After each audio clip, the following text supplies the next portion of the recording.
2021년 1월 20일 주일 예배에 오신 여러분들을 진심으로 환영하고 축복합니다. 하나님께서는 영과 진리로 예배하는 자들을 찾으십니다. 하나님이 찾으시는 참된 예배자가 되어 오늘 이 예배를 통하여 하나님을 인격적으로 만나는 저와 여러분들이 다 되었기를 주님의 이름으로 축복합니다. 다 같이 주하게 맞춰 묵상기도 드리겠습니다.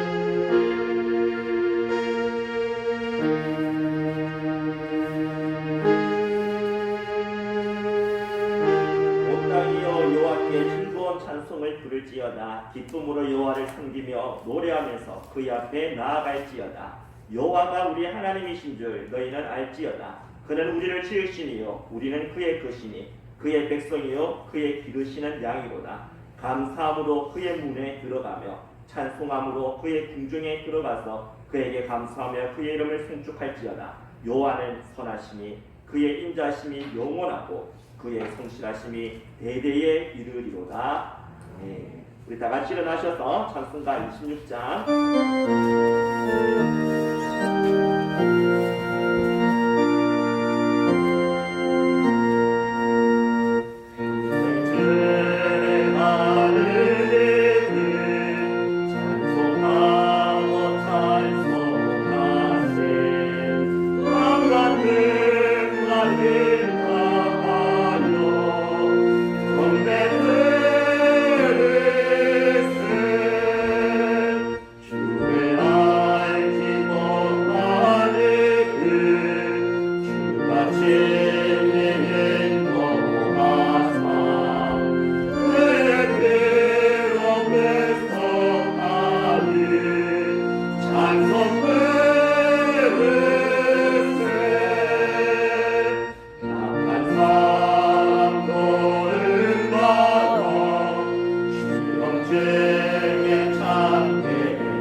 교동문 60문으로 하도록 하겠습니다.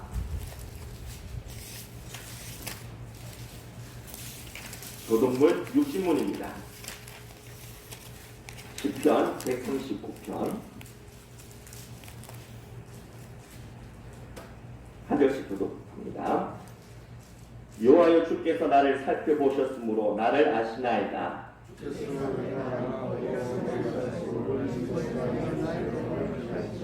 나의 모든 길과 내가 눕는 것을 살펴보셨으므로 나의 모든 행위를 익히 아시오니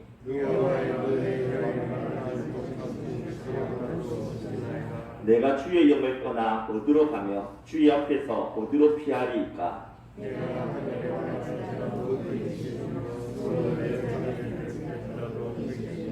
내가 새벽 날개를 치며 바다 끝에 가서 도주할지라도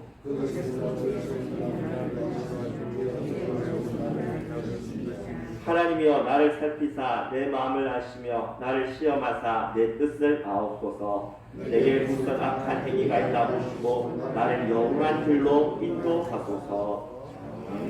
다같이 신앙 고백하도록 하겠습니다.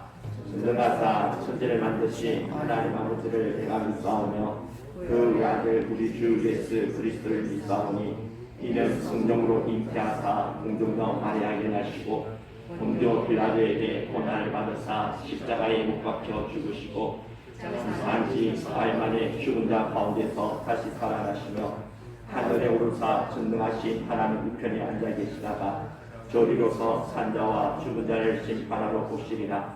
성전을 믿사오며 거룩한 공회와 성도가 서로 교통하는 것과 죄를 사하여 주시는 것과 몸이 다시 사는 것과 영원히 사는 것을 믿사옵나이다.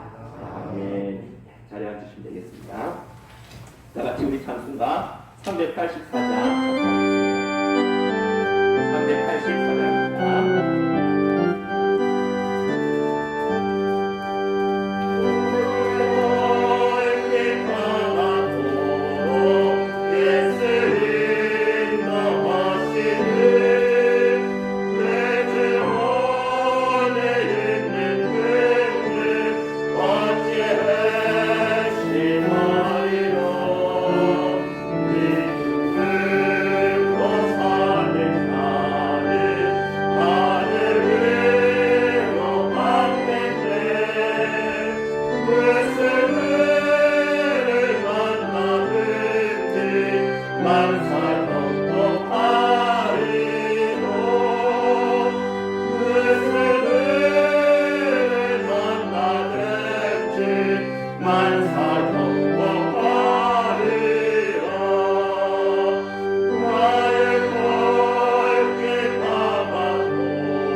기도하시겠습니다.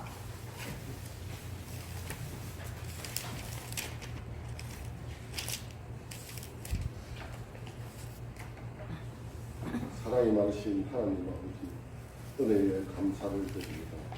한 주간도 주님의 사랑하심과 인도하심을 감사드립니다. 예배드리는 귀한 이 시간에 우리에게 맡겨진 사명을 굳건히 지킬 수 있도록 믿음과 분별력을 허락하여 주옵소서. 살아있는 말씀이 주님의 음성으로 듣게 하시고 늘 깨어있는 성도의 삶을 결단하는 시간 되게 하옵소서. 사랑해 주님, 주님을 따라가는 길이 힘들고 어렵더라도 주님의 음성을 듣고 순종할 수 있도록 인내와 결속을 허락하여 주옵소서. 우리의 죄와 허물을 기억하지 마옵시고 주님의 선한 길로 인도하여 주옵소서. 모든 일을 주장하시는 주님의 말씀에 순종하면 모든 계획한 일들이 협력하여 선을 이루어가는 것을 체험하게 하옵소서. 희망찬 새해를 보내면서 우리들이 언제나 주 안에서 생각하고 말하면 복음을 전하며 살기를 원합니다. 주님의 십자가 사랑으로 늘 함께하여 주셔서 주님의 말씀과 구원의 기쁨으로 살아가도록 은혜를 되입혀 주옵소서. 권능의 주님, 하늘을 부푼 희망으로 시작하는 계절에 주님을 향한 심령으로 가득히 채워지기 원합니다.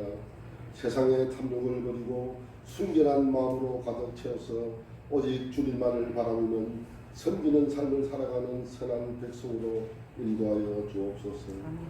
주님을 경외하며 살아가는 동안 우리의 소원과 갈망을 주님께서 응답하심을 체험하기 원합니다. 주님의 크고 놀라운 은혜로 우리의 마음을 살펴주셔서 강하고 담대한 믿음으로 늘 새롭게 살아가게 하옵소서. 이 예배를 드리면서 맡기신 사명을 성실히 행하며 살아가는 담대한 믿음의 삶을 결단하게 하옵소서. 새해를 시작하는 우리 교회를 위해 기도합니다. 우리 교회에 늘 진리의 말씀과 뜨거운 기도와 성령의 능력이 넘쳐날 수 있도록 은혜를 다하여 주옵소서. 우리 교회가 올해는 더욱더 역동적으로 일어나 하나님의 기쁨을 위하여 맡은 일을 잘 감당하게 하시고 주의 선한 사명을 지켜나가도록 역사하여 주옵소서. 우리 교회가 더욱 말씀이 살아 숨쉬는 교회가 되어 많은 영적 도전 앞에 굳건한 믿음이 넘쳐나게 하시고 진정한 예배가 살아있는 교회 되게 하옵소서. 이 시간 말씀을 전하실 목사님을 위해 기도합니다. 생명의 말씀을 저희들에게 주실 때에 말씀 위에 성령께서 함께 하시사 우리 모두가 은혜받는 귀한 시간 되게 하여 주시옵소서. 이 시대의 복음의 파수꾼이 되도록 지혜와 능력과 건설을 허락하여 주옵소서. 늘 하나님께서 함께하여 주셔서 목회 사역에서 부족함이 없이 주님의 뜻을 온전히 감당하게 하옵소서. 또 하나님, 저희 성도들의 삶을 위해 기도합니다. 저들의 아픔을 위로하시는 주께서 저들의 상처를 만져주시고 저들의 필요를 채워주시면 저들의 상처를 피 묻은 손으로 만져주시사 나음이 있고 회복이 있는 귀한 손길이 있도록 하나님 도와주시옵소서. 오늘도 예배를 돕는 많은 손길들을 주님께서 기억하시고 저들의 축복하여 주시옵소서. 예배의 모든 시간을 주님께 달갑니다. 주님의 손길이 우리와 함께 하시기를 원하면 우리 주 예수 그리스도 이름으로 기도드립니다.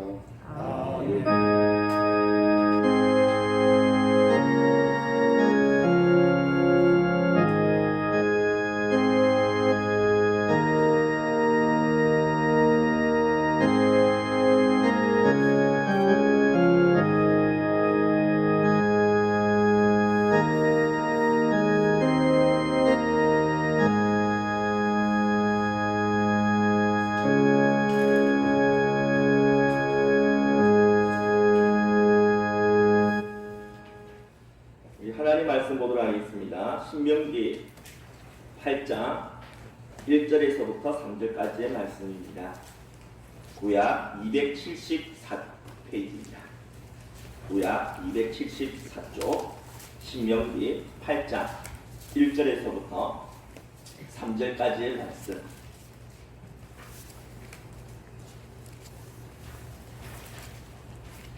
우리 다 같이 우리 함께 봉독하도록 하겠습니다.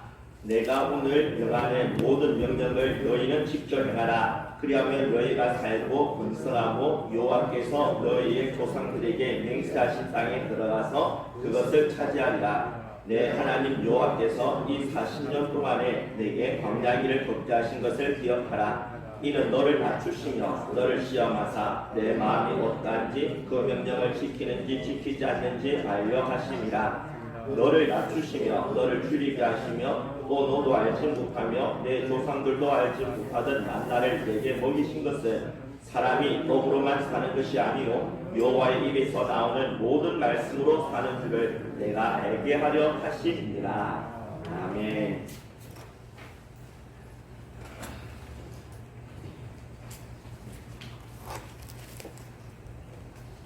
이렇게 추운 날씨도 불구하고 또 이렇게 코로나 상황 가운데에서도 교회까지 친히 나와 예배를 드리는 여러분들에게 하나님의 크신 은총이 함께하기를 축복합니다. 그런데 여러분들이 이렇게까지 예배를 하면서 신앙생활에 열심을 내고 있는데요, 그 이유가 무엇입니까? 무엇 때문에 이렇게 열심히 신앙생활을 하시는 것입니까? 구원 받기 위해서? 죽어서 천국 가기 위해서입니까?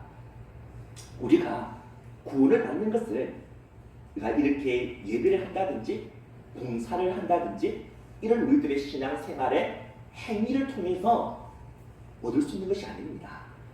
구원은 천국에 가는 것은 하나님의 은혜로 주어진 믿음으로 말미암아 구원을 얻을 수가 있는 것이죠.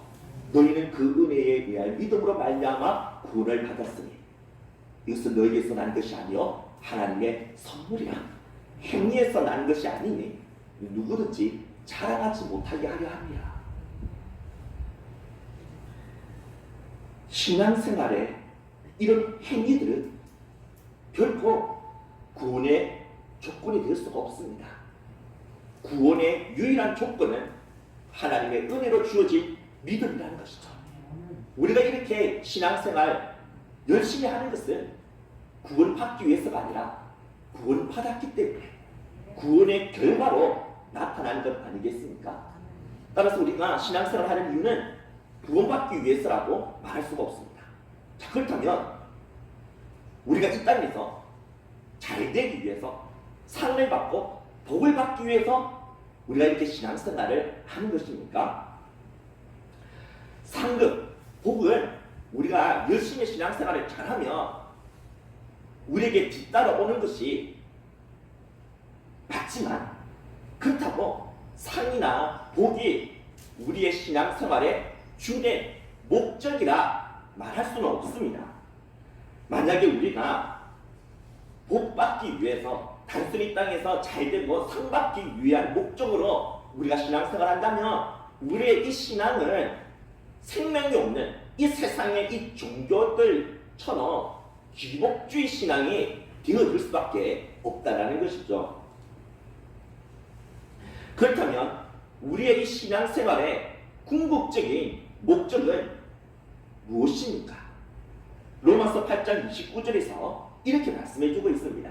하나님이 미리 아신 자들을 또한 그 아들의 형상을 본받게 하기 위하여 미리 정하셨으니, 하나님이 미리 정하셨다라는 것입니다. 하나님께서 이 세상이 지어지기 전부터 저와 여러분들을 미리 예정하셨다라는 것이죠. 그리고 우리에게 믿음을 주셔서 이렇게 신앙생활을 하게 하셨다라는 겁니다. 그런데 그 이유가 무엇입니까? 무슨 목적을 이루기 위해서 우리를 이렇게 예정하사 이렇게 믿음을 갖게 하시고 신앙생활을 하게끔 만드신 것입니까? 분명히 말씀해 주고 있죠. 그 아들의 형상을 본받게 하기 위하여. 그 아들의 형상, 예수 그리스도의 형상을 본받게 하기 위해서라는 것입니다. 우리가 신앙생활하는 목적은 바로 여기에 있습니다. 이 땅에서 잘되고 성공하고 출세하기 위해서, 그래서 하나님의 이름을 빌어서 하나님의 도움을 받아서 내 배를 채우기 위해서 신앙생활하는 게 아니라는 것이죠. 우리가 신앙생활하는 목적은 그 아들 예수 그리스도의 형상을 본받기 위해서입니다. 쉽게 말해서 예수님을 빼닮은 거룩한 성도로 세워지기 위해서라는 것이죠. 그런데 하나님께서는 이러한 목적을 이루기 위해서 반드시 우리를 데려가셔야 하는 곳이 있습니다. 그곳이 어디냐면 바로 광야입니다. 요한계시록 12장 14절에 이런 말씀이 있습니다.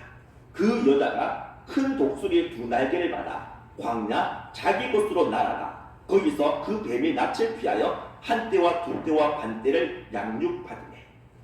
여러분, 여기서 말하는 이 여자는 우리 교회를 말합니다. 예수님을 구주로 믿고 영접한 성도들 우리들의 모임을 말하죠. 그리고 큰 독수리의 두 날개는 하나님의 인도하심과 보호하심을 상징합니다. 근데 하나님께서 이런 교회, 우리 성도들을 어디로 데리고 가시냐니까 광야로 데리고 가신다라고 말씀하고 있습니다. 그때 우리를 광야로 인도하신 이유가 무엇입니까? 분명히 말씀해주고 있죠. 뱀의 낯을 피하여 곧 사탄의 낯을 피하여 곧 우리 교회를 양육하기 위해서라는 것입니다. 양육이란 보살펴서 자라나게 한다는 뜻이지 않습니까? 하나님께서는 교회인 우리들을 광야라는 곳으로 인도하셔서 그곳에서 우리가 자라나도록 곧 예수님의 형상을 온전히 회복한 정말 주님을 닮은 거룩한 성도로 자라나도록 하기 위하여 반드시 광야라는 곳으로 우리를 인도하신다는 겁니다. 그렇다면 하나님은 이 목적을 이루기 위하여 광야에서 교회인 우리에게 구체적으로 어떠한 훈련을 시키실까요? 이 질문이 왜 중요하냐면 우리는 힘들고 고통스러운 광야의 상황을 만날 때가 있다는 것입니다. 아니, 우리 인생 자체가 광야이지 않습니까? 광야의 연속입니다. 이때 하나님이 왜 나에게 이러한 시련과 고난을 허락하시는지, 광야와 같은 이런 상황을 통해서 나에게 바라시는 바가 무엇인지 이것을 우리가 알게 된다면 우리가 광야와 같은 상황을 만난다 하더라도 당황하지 않을 수가 있습니다. 그 어떠한 광야의 고통, 고난, 역경 이것을 극복하고 이겨내며 광야의 삶을 감내해 나갈 수가 있다는 것이죠. 그렇다면 하나님은 교회를 광야로 인도해서 어떠한 훈련을 시키실까요? 이 질문에 대한 답을 오늘 우리가 이런 본문에서 말씀해 주고 있습니다. 우리 2절 다 같이 함께 한번 읽어볼까요? 2절 말씀 같이 읽겠습니다. 내 하나님 여호와께서 이 40년 동안에 내게 광야길을 걷게 하신 것을 기억하라. 이는 너를 낮추시며 여기까지. 예. 이는 왜냐하면 너를 낮추시며 우리 성도들을 우리 교회를 낮추시게 하기 위하여 광야로 인도해 가신다는 것입니다. 하나님께서는 교회의 온전하고 볼 수 있는 이 이스라엘 백성들을 출애굽시키신 후에 40년 동안 광야의 길을 걷게끔 만드셨죠. 그 이유가 바로 이들을 낮추시기 위해서였다는 것입니다. 하나님께서 이스라엘을 출애굽시키신 후에 막바로 약속의 땅인 가나안 땅으로 인도하시지 아니하시고 40년 동안 그 거친 그 황량한 그 광야의 길을 걷게 하신 이유는 바로 여기에 있다는 것이죠. 그들을 철저하게 낮추는 훈련을 시키기 위함이었던 것입니다. 여러분, 광야가 어떠한 곳입니까? 광야는 황량한 벌판입니다. 뜨거운 태양빛이 강하게 내리쬐는 곳, 40도 이상의 그 뜨거운 그러한 더위가 있는 곳, 풀, 나무와 같은 그런 푸른 색깔의 빛을 찾아보기가 힘든 곳, 마실 물과 먹을 양식도 구하기가 힘든 곳, 오직 생명을 위협하는 독사와 전갈들이 주인 행사를 하는 곳, 이곳이 바로 광야라는 것이죠. 여기서는 인간이 자기 힘으로 스스로 살아갈 수가 없습니다. 앞을 봐도 옆을 봐도 뒤를 봐도 황량한 벌판뿐 도저히 살아갈 그러한 소망이 보이지 않습니다. 오직 절망감과 두려움만 엄습해올 뿐인 것이죠. 하나님은 이런 광야로 이스라엘 백성들을 인도해 가신 것입니다. 그래서 40년의 이 광야 생활을 통해 자신의 힘으로 할 수 있는 것이 아무것도 없음을 철저하게 깨닫게 하시고 오직 하늘만 바라보게끔 만드셨다는 것이죠. 하늘, 곧 위로부터 오는 은혜와 도움이 없으면 도저히 살아갈 수가 없기에 온전히 하늘에 계신 하나님만을 바라보고 하나님만을 전적으로 의존하며 살아가게끔 만들어 나가셨던 것입니다. 하나님은 우리 인간을 너무나도 잘 알고 계십니다. 우리가 얼마나 교만한지. 그래서 하나님 없이 오히려 자신이 스스로 하나님이 되어 하나님의 행세를 하며 살아가려고 하는 그러한 욕망, 그러한 부패한 본성을 가진 존재가 우리 인간이라는 사실을 하나님은 너무나도 잘 알고 계십니다. 하나님 없이 자신이 하나님이 되어 살아가려고 하는 이 욕망, 이 죄악이 바로 우리가 태어날 때부터 갖고 태어나는 온죄이지 않습니까? 이 온죄는 당연히 아담과 하와로부터 물려받은 것이죠. 아담과 하와는 선악과를 먹으면 하나님처럼 될 수 있다는 말에 넘어가고 말았습니다. 먹었으나 한데 그 금단의 열매를 먹게 되신 것이죠. 그가 이렇게 넘어진 이유는 자신이 하나님처럼 되어서 더 이상 하나님께 의존하지 않고 자기 마음대로 자기가 인생의 주인이 되고 하나님이 되어서 살아가고자 하는 그러한 욕구, 그러한 욕망이 그의 마음속에 자리 잡고 있었기 때문입니다. 아담이 지니고 있었던 이런 온토적인 욕망과 죄악이 우리 인간에게 그대로 대물림되고 있는 것이죠. 하나님처럼 되려는 욕망, 하나님 없이 내 힘으로 살아가는 욕구, 이것이 우리가 태어날 때부터 아담으로부터 물려받을 그런 온죄인데요. 이런 온죄의 사슬에 우리 인간이 온전히 매여져 있다라는 겁니다. 그 세상의 사람들은 자기 힘으로 스스로 구원을 시키려고 합니다. 인간은 원래 선한 존재야. 이 세상, 이 환경이 나빠서 우리가 이렇게 악한 모습을 보이고는 있지만 사실 우리에게는 어마어마한 잠재 능력이 있고 선한 그러한 능력을 갖고 있어. 이것을 우리가 얼마든지 개발만 한다면 수행과 고행을 통해서 정말 우리 안에 이런 잠재 능력을 끌어올리고 우리 안에 이 선한 능력을 발휘해서 착하게 바르게 성실하게 우리가 살아간다면 우리는 이 땅에서 얼마든지 나 자신을 우리 인생을 구원할 수 있다라고 주장합니다.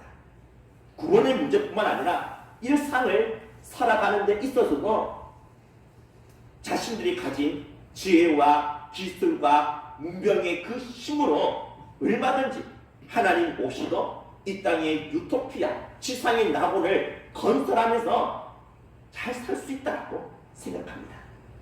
하나님을 떠난 세상 사람들이야 이렇게 생각하는 것이 지극히 당연하다고 칩시다. 그렇다면 우리 성도들은 어떻습니까? 우리 성도들은 이런 원죄의 사슬에서 완전히 벗어났습니까? 그 절대적으로 하나님만을 의존하고 하나님만을 유일한 힘으로 삼으면서 살아가고 있습니까? 아니죠. 여전히 우리들은 하나님보다는 나의 힘을 더 의지할 때가 많습니다. 지금 내가 소유하고 있는 돈과 부동산과 든든한 직장과 내가 가진 이 인맥을 나의 힘으로 삼아서 더 이상 하나님을 소망하지 않고 더 이상 하나님만을 전적으로 의존하지 않으면서 그렇게 살아가고 있지 않습니까? 하나님이 안 된다는 생각으로 무슨 일을 하든 온전히 하나님께 납작 엎드려서 하나님의 은혜, 하나님의 도우심, 하나님의 인도하심만을 간절하게 구해야 마땅하건만. 근데 우리들의 모습 속에는 이런 간절함이 나타납니까? 왜 우리의 모습 속에는 이렇게 하나님에게만 소망을 두지 못하고 하나님 앞에 이렇게 온전히 엎드려서 하나님만을 간절히 구하지 못하는 걸까요? 그것은 하나님이 아니어도 된다라는 이런 생각을 갖게 만드는 것들이 우리 주변에 너무 많기 때문인 것이죠. 그렇기 때문에 하나님은 우리를 고통스러운 광야의 길로 인도해 가시는 것입니다.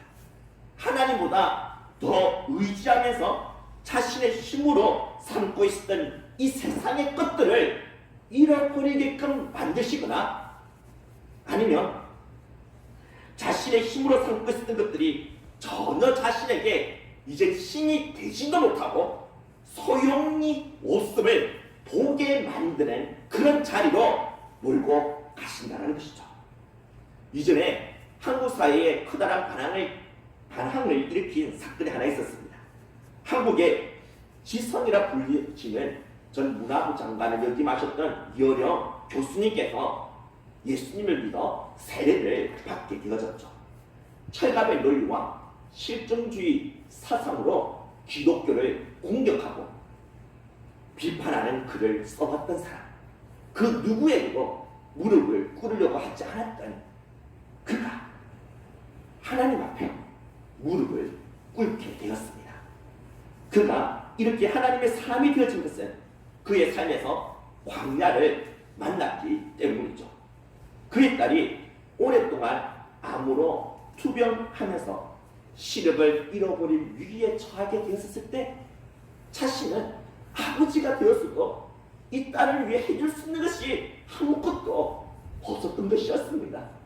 이때까지 자신의 힘으로 삼았던 자신의 그 탁월한 지성, 탁월한 그런 학식, 또한 그가 가진 이 세상의 명예, 그가 가진 돈, 물질, 아무런 소용이 없음을 보게 되었던 것이죠.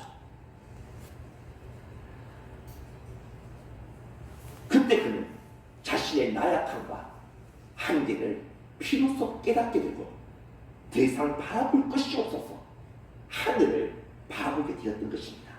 그때 열린 하늘을 통해 하나님의 존재를 보게 되었고 무한하신 하나님 앞에 무릎을 꿇고 하나님을 이제 의존하는 자리로 나아가게 되었던 것이죠. 여령 교수는 인터뷰에서 이런 고백을 하였습니다. 절망해보지 않은 사람은 절대로 영생을 가질 수 없습니다. 자기 파괴라는 극적인 것이 없이는 영성을 갖기 어렵습니다. 그래서 세속적으로 편안한 사람은 하나님을 받아들이기 어려운 것이죠. 이 땅에는 빛만 필요한 것이 아닙니다. 어둠도 필요합니다. 빛과 어둠을 알아야 인간의 한계를 초월해 영성의 세계로 들어갈 수가 있습니다. 맞지 않습니까? 여러분, 제가 이전에 대신동교회에서 그 세가족을 맡아서 그렇게 방송한 적이 있었습니다. 이때 교회에 처음 오신 성도님들을 물어봅니다. 왜 이렇게 교회에 오게 되어졌든지. 그러면 그분들은 한결같이 거의 대부분이 이렇게 말합니다.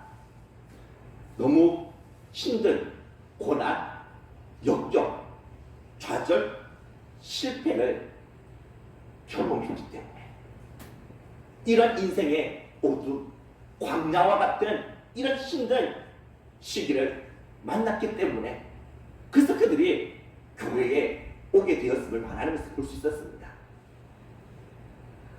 그들이 경험하게 된 이 광야, 인생의 고난, 실패, 역경, 이것이 그때 당시에는 참으로 감당하기 힘든 괴롭고 아프고 고통스러운 것이었지만, 그러나 돌아서서 보면 이것 때문에 그들은 너무나도 귀한 주님을 알게 되어졌고 예수 그리스도를 믿어 구원에 이르게 되어졌던 것이죠. 따라서 그들은 나중에 고백합니다. 정말 이 광야가 자신에게는 축복이었다라고, 이 광야가 자신에게는 하나님의 은혜였다라고 고백하는 것을 들을 수 있었습니다.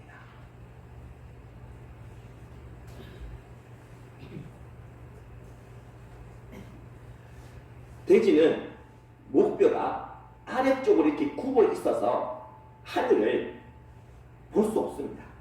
아무리 고개를 들어도 수평 이상으로 그렇게 쳐다볼 수가 없죠. 그런데 돼지가 무언가에 걸려 넘어져 발라당 뒤집혀질 때가 있습니다. 이때 뒤집혀진 이 돼지는 비로소 처음으로 하늘을 보게 되고 하늘의 존재를 알게 된다고 합니다. 우리가 인생을 살다 보면 고난을 당하여 걸려 넘어지거나 뒤집혀지는 때가 있습니다.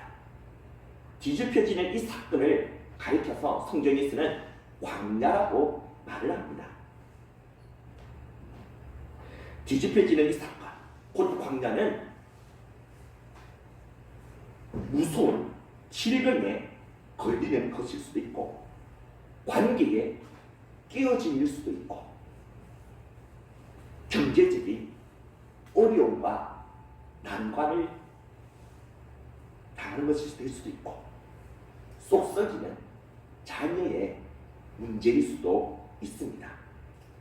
돼지처럼 발라당 뒤집혀지는 이런 광야의 경험은 쓰라리고 아프고 괴롭습니다.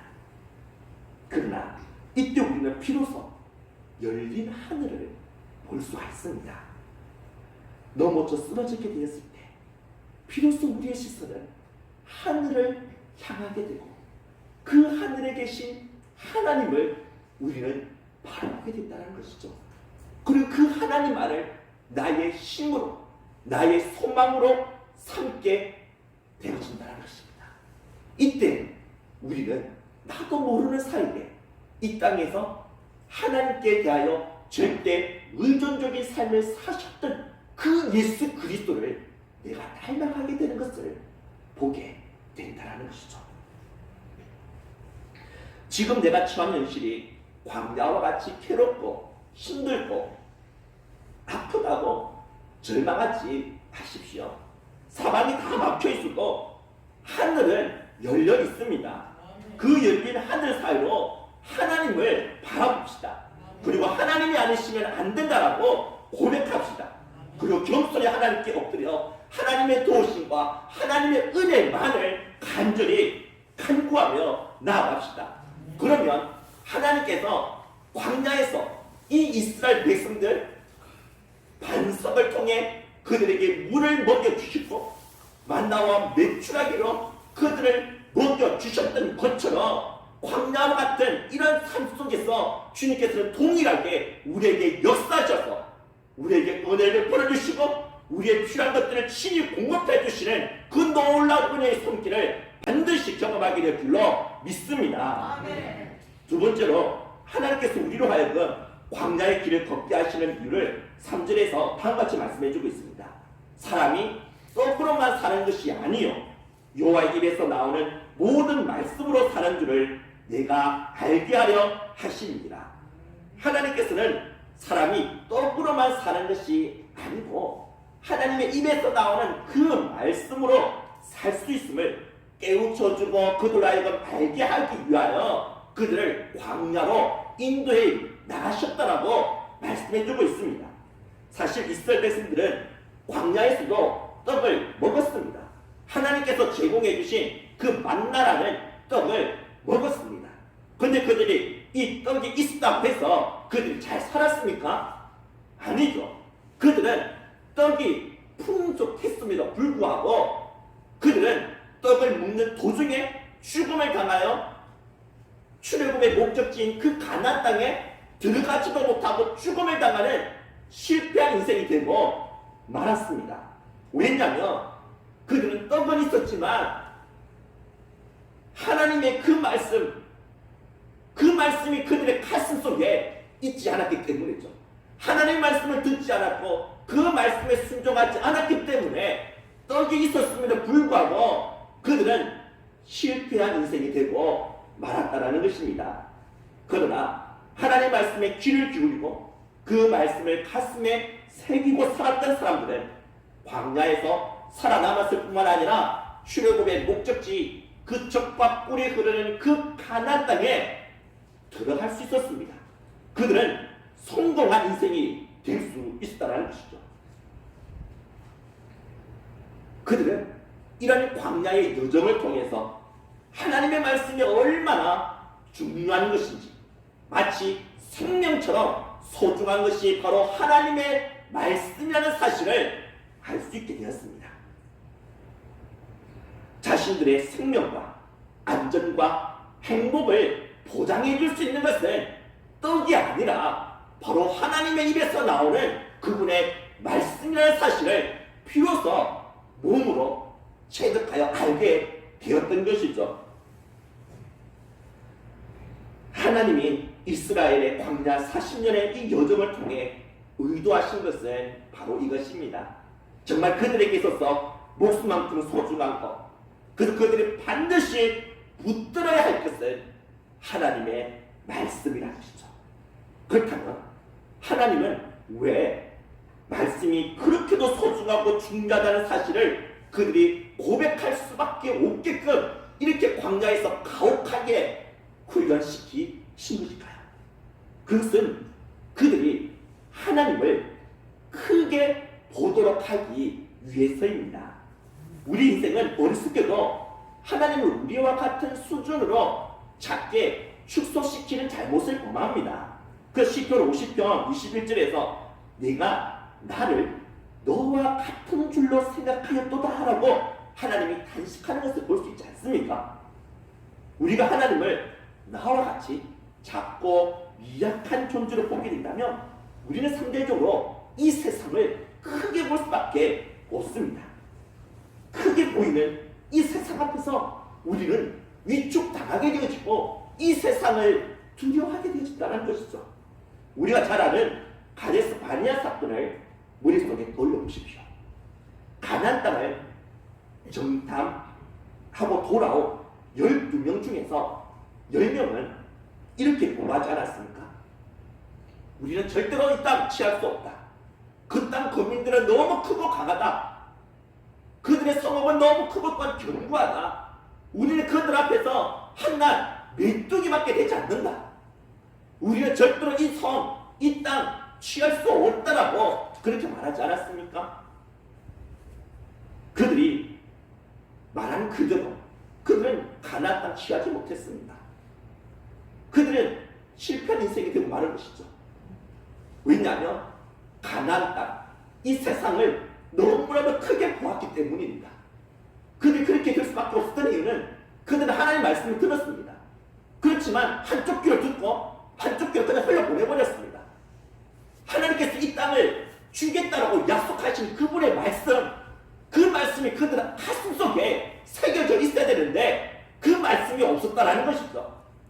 그렇기 때문에 그들은 하나님이 작게 보인 것입니다. 말씀이 그들 안에 자리 잡지 못하니까 이 말씀을 하신 하나님이 작게 보이는 거예요. 반대로 이 세상은 너무 크게 보였기 때문에 그들은 이 세상 앞에 굴복당하고 만 것이죠. 실패한 인생이 되고 만 것입니다. 그러나 여호수아와 갈렙은 그렇지 않았습니다. 그들은 가나안 주민들이 아무리 크다 하여도 하나님은 이들보다 훨씬 더 크다는 사실, 이것을 그들은 보고 있었던 것이죠. 그들보다 수천 배, 수만 배 훨씬 더 크고 광대해 보이는 그 하나님이 자신과 함께 하는데 뭐가 두렵겠습니까? 뭐가 무섭겠습니까? 그래서 그들은 전혀 위축당하지 않냐고 담대하게 말하지 않습니까? 그들은 우리의 밥이라. 우리는 그들을 취할 수 있다. 우리는 그들과 싸워 이길 수 있다. 이 땅은 우리의 것이 된다. 얼마나 멋있습니까? 세상이 아무리 크고 강해도 그 앞에서 전혀 위축당하지 않고 이렇게 담대할 수 있었던 이유는 그들이 아브라함을 통해 하나님이 약속하셨던 그 말씀을 그들은 붙들고 있었기 때문입니다. 하나님께서 아브라함을 통해서 창세기 15장에 약속하셨죠. 아브라함 너의 후손들이 4대 만에 이 땅으로 돌아올 것이다. 이 땅을 그들에게 내가 줄 것이다. 이들은 이 약속의 말씀을 붙들고 있었습니다. 지금이 4대고 지금이 아브라함이 살기 때문에 400년이 지난 지금이기 때문에 하나님이 이제 약속이 우리 때에 성취되었습니다. 하나님의 약속하신 이 말씀은 반드시 지금 우리를 통해서 이루어질 것이다. 그래서 그들이 그 말씀을 깊이 묵상하고 그 말씀을 가슴에 새기고 있는 것이죠. 하나님의 이 말씀의 그 렌즈를 통해서 하나님을 보니까 하나님은 크게 보이고 하나님의 그 말씀의 렌즈를 통해서 이 세상을 보니까 이 세상은 진짜 작게 보였던 것입니다. 그래서 그들은 담대하게 그 땅을 자신의 것이라고 선언할 수가 있고 실제로 그 땅을 차지할 수 있게 되었던 것이죠. 기쁨의 신학자인 존 파이퍼 목사님은 성경 곧 하나님의 이 말씀을 망원경으로에 빗대어 말했은 적이 있었습니다. 망원경은 아주 크지만 그러나 너무 멀리 떨어져 있기 때문에 진짜 작은 점처럼 보이는 그런 별들, 사실은 우리 취급으로도 훨씬 더 큰 그 엄청나게 큰 것이지만 단지 멀리 떨어져 있다는 그 이유 때문에 진짜 작은 점으로밖에 보이지 아니하는 것을 그나마 크게 보게끔 만들어주는 것이 망원경이지 않습니까? 하나님은 사실 엄청 크신 분이십니다. 근데 우리가 고난이라는 광야에 서게 되어지면 하나님은 너무 작게 보인다라는 것이죠. 내가 이런 고난, 이런 고통을 당하게끔 하나님은 대체 뭐 하셨는가? 왜 하나님은 나를 이런 고난과 이런 아픔에서부터 나를 왜 건져주지 않냐시는가? 내가 이렇게 계속해서 부르짖고 간구해도 왜 하나님은 계속 침묵만 하시는가? 하나님이 정말 능력의 하나님이신가? 하나님이 나에게 관심이 있는 것인가? 하나님이 나를 진짜 사랑하는 것은 맞는가? 이러한 의심이 들면서 하나님이 정말 작게 보여지지 않습니까? 하나님이 능력에 있어서도 작아 보이고 나를 향한 그 사랑에 있어서도 작아 보인다는 것이죠. 이때에 우리에게 진짜 필요한 것이 뭐냐? 망원경입니다. 작아 보이는 하나님이 사실은 작은 것이 아니라 엄청 크신 분이야 사실을 볼 수 있도록 만들어주는 그 망원경, 그 망원경이 바로 하나님의 말씀이라는 것이죠. 우리가 말씀을 읽을수록 그리고 그 말씀을 통해서 하나님의 경륜과 하나님의 지혜와 하나님의 살아계심을 우리가 보게 되어진다면 우리는 더 이상 하나님을 작게 여기지 않게 될 것입니다. 말씀을 읽고 그리고 그 말씀을 또 읽을수록 그리고 말씀을 깨달으면 깨달을수록 하나님의 크심을, 하나님의 지혜와 하나님의 능력과 하나님의 그 사랑의 크심을 우리는 볼 수 있게 된다는 것이죠. 그러면 나를 두렵게 하는 이 세상이 반드시 작게 보이게 됩니다. 하나님이 크게 보이면 이 세상은 진짜 작게 보인다는 것이죠. 그 소리는 이 세상 앞에서 절망하지 않을 수 있습니다. 이 세상 앞에서 낙심하지 않을 수가 있고 이 세상 앞에 위축당하지 아니하고 담대하게 이 세상과 맞서 싸워 승리할 수가 있는 것이죠. 그 소리는 망원경을 봐야 됩니다. 하나님의 말씀을 봐야 한다는 것이죠. 그런데 애석하게도 오늘 많은 한국교회 성도님들은 망원경을 보지 않고 자꾸 현미경만 들여다보고 있다는 겁니다. 현미경은 망원경과는 달리 진짜 작은 것, 사실 박테리아나 이 세균처럼 진짜 엄청나게 작은 것, 이것을 크게 보게끔 만들어주는 것이 현미경이지 않습니까? 실제로는 우리 인생의 참 행복과 기쁨을 안겨다 주기에 너무 작은 것이 이 세상의 것들입니다. 그런데 우리는 이 세상의 것들이 너무 크게 보입니다. 이 세상의 돈과 명예와 쾌락이 내 인생의 기쁨과 행복을 안겨다 주고도 남을 정도로 너무나도 크게 보인다는 것이죠. 왜냐하면 우리는 시간만 나면 현미경을 들여다보고 있기 때문입니다. 현미경으로 이 세상을 보고 있기 때문이죠. 작은 것을 크게 보게 해주는 이 현미경은 이 세상의 세속적인 문화 그리고 콘텐츠입니다. 그리고 우리가 자주 들여다보는 텔레비전에서 나오는 드라마, 영화, 대중가요, 유튜브에 이런 영상들, 이런 것이 현미경이 된다는 것이죠. 그렇다고 이런 대중매체들과 담을 쌓고 살아야 한다, 반문화적인 삶을 살아야 한다? 그건 아니. 그렇다고 사상과 그러한 정서를 담은 것들이 너무나도 많다라는 것이죠. 이 세상의 것만을 추구하게끔 만드는, 이 세상의 화려함에 도취되게끔 만드는 그런 영상들, 이런 세상의 매체들, 대중매체가 있다는 이유 때문에, 그저 나에게 어떤 하나의 기쁨, 자극적인 기쁨을 준다는 이유 때문에, 내 길을 즐겁게 해준다는 이유 때문에 우리는 그런 것들을 계속해서 들여다본다는 것이죠. 계속해서 현미경으로 보고 있다는 것입니다. 이 세상을. 그러니까 이 세상이 크게 보이는 것이죠. 이 세상이 매력적으로 보이는 것입니다. 이 세상이 괜찮아 보이는 것이죠. 그래서 우리는 나도 모르는 사이에 이 세상의 가치를 쫓게 되고, 이 세상의 풍속을 쫓게 되고, 이 세상에 속한 사람이 되고 만다라는 것입니다. 이제 우리는 현미경을 들여다보는 그 시간 확 줄여야 합니다. 현미경을 들여다보는 그 시간 내 망원경을 들여다봐야 된다는 것이죠. 하나님의 말씀 봐야 합니다.